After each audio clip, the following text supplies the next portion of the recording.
धनबाद कोयलांचल में वैशाली से पूर्व सांसद लवली आनंद, शिवहर से विधायक चेतन आनंद धनबाद पहुंचे।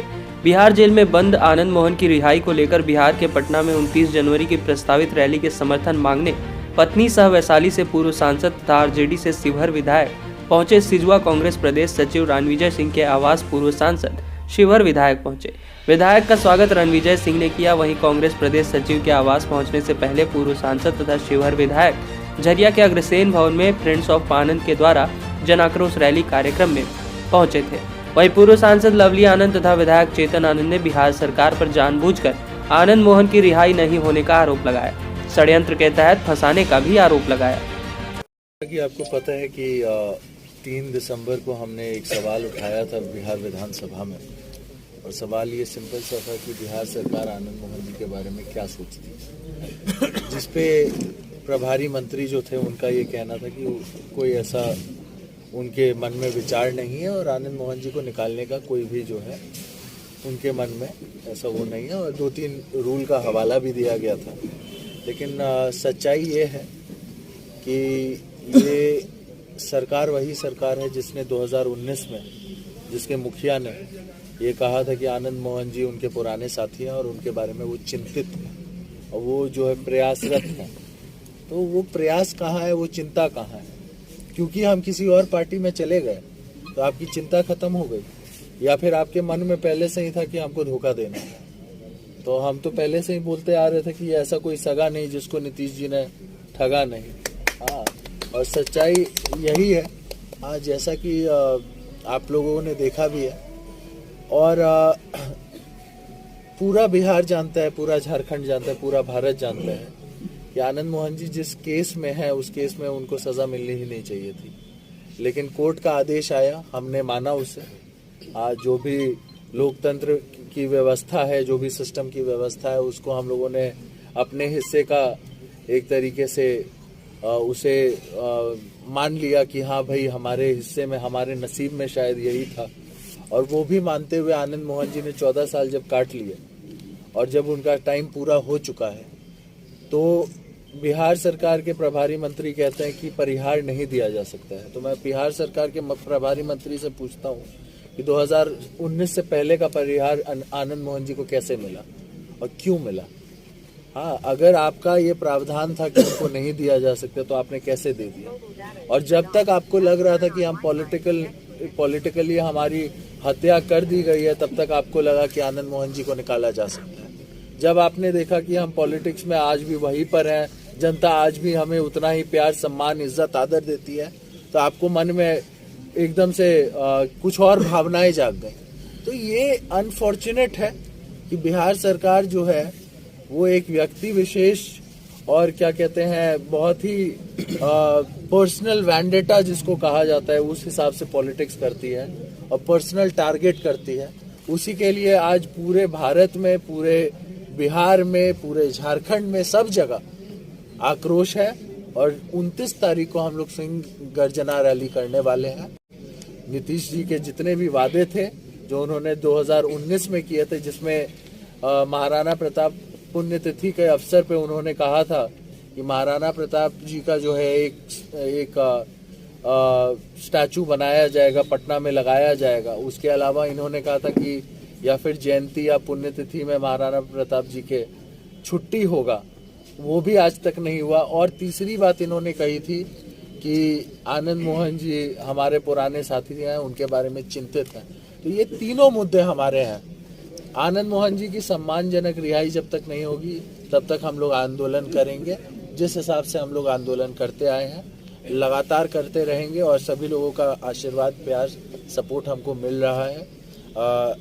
हमारी जो पार्टी है उसने भी हमें पूरा सपोर्ट किया है इस मैटर में, आप लोगों ने देखा होगा।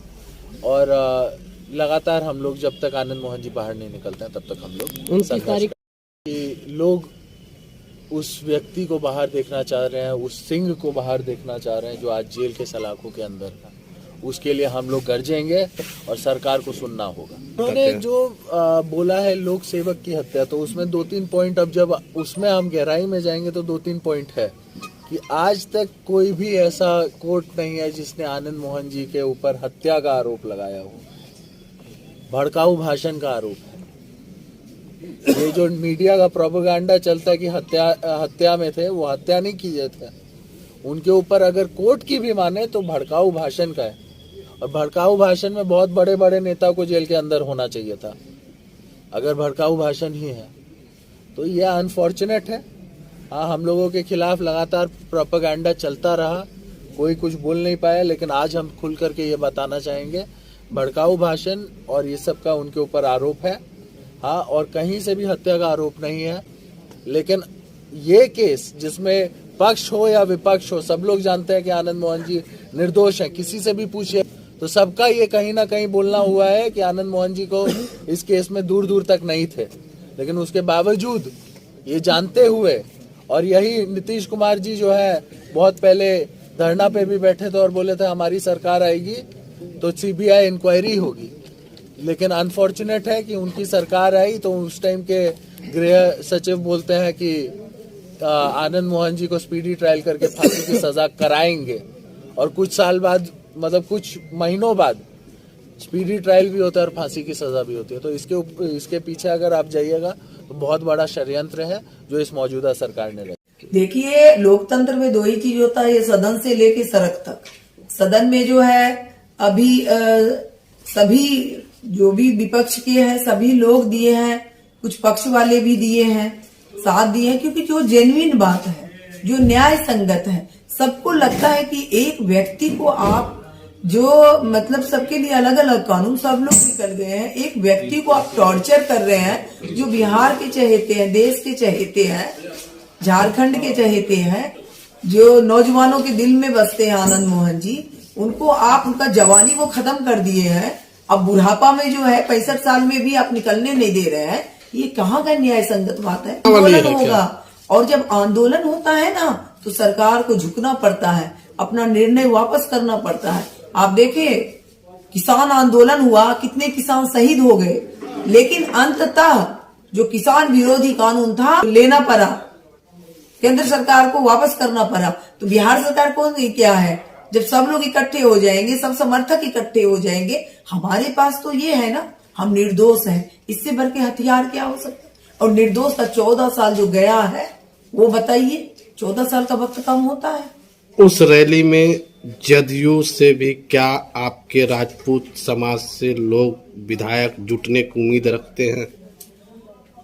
देखिए, हमारा जो है, हम जो आनंद मोहन जी के रियल में समर्थक हैं, वो चाहे किसी समाज के हो, वो निश्चित रूप से उसमें आ रहे हैं। जदयू के भी कुछ विधायक आने की संभावना है क्या उस रैली में? जदयू में भी जो आनंद मोहन जी के समर्थक हैं, भाजपा में भी जो आनंद मोहन जी के समर्थक हैं वो भी आएंगे, और जो अन्य दल में भी जो अन्य वर्ग के हैं जो आनंद मोहन जी के समर्थक है, कल भी उन्होंने लोग, सब लोग ने वहां पर आवाज भी, कुछ जो समर्थक लोग थे आवाज उठाए, विधानसभा में भी उठाए, बाहर भी साथ दे रहे हैं। तो ये आनंद मोहन जी किसी जात वर्ग में नहीं, हर वर्ग के चहेते रहे, नौजवान के दिल में बसते रहे आनंद मोहन। और आप एक नौजवान के जीवन को खत्म कर लिए हैं, उनका तो किए ही, हमारा कर दिए। हम तो कहे ही कि न जी कृष्णैया की वाइफ को न्याय मिला, न लवली आनंद को न्याय मिला, न्याय से वंचित यहाँ पर है। सभी लोग कहते हैं कि महिला पक्षधर है। अब देख लीजिए क्या हो रहा है। इसको सुशासन कहिएगा तो किसको कहिएगा कुशासन? कितना ज्यादा रोज हत्या हो रही है, रोज घटना हो रही है। शराबबंदी के नाम पर किस तरह से जहरीली शराब में लोग मर रहे हैं, और किस तरह से धड़ल्लेस वहां पर हो रहा है। बिहार में तो कानून व्यवस्था का धज्जी उड़ गया है, किसी की जिंदगी सुरक्षित नहीं है। वहां अपराधी को महिमा मंडित किया जाता है, और जो जनता के लिए लड़ाई लड़ने वाला है ना, उसको जेल दिया जाता है। स्वाभाविक तौर पे हमारा इनसे पुराना पारिवारिक संबंध रहा है, हमारे छोटे भाई समान है, और स्वाभाविक तौर पे जो बिहार सरकार के द्वारा जो षड्यंत्र रचा जा रहा है आनंद मोहन जी के खिलाफ, और अब तो लोकतंत्र और न्यायालय से भी अब धीरे धीरे जो अभी ये सब चल रहा है, लोगों का विश्वास अब उठने लगा है। क्योंकि जो व्यक्ति निर्दोष होते हुए भी 14 साल, उसके बावजूद भी उन्होंने स्वीकार किया और 14 साल का वनवास काटा, जेल का ये किया, उसके बावजूद भी राज्य सरकार एक षड्यंत्र के तहत उनकी आवाज़ को दबाना चाह रही है। और स्वाभाविक तौर पे 29 तारीख को जो सिंह गर्जना रैली है पटना, हम लोग यहाँ से पूरे हजारों की तादाद में जाएंगे और मजबूती के साथ जाएंगे और जो गूंगी बहरी जो सरकार है उनके कानों तक ये आवाज़ पहुँचे कि आज भी जनमानस उनके साथ है और उनको न्याय अब आपको देना होगा।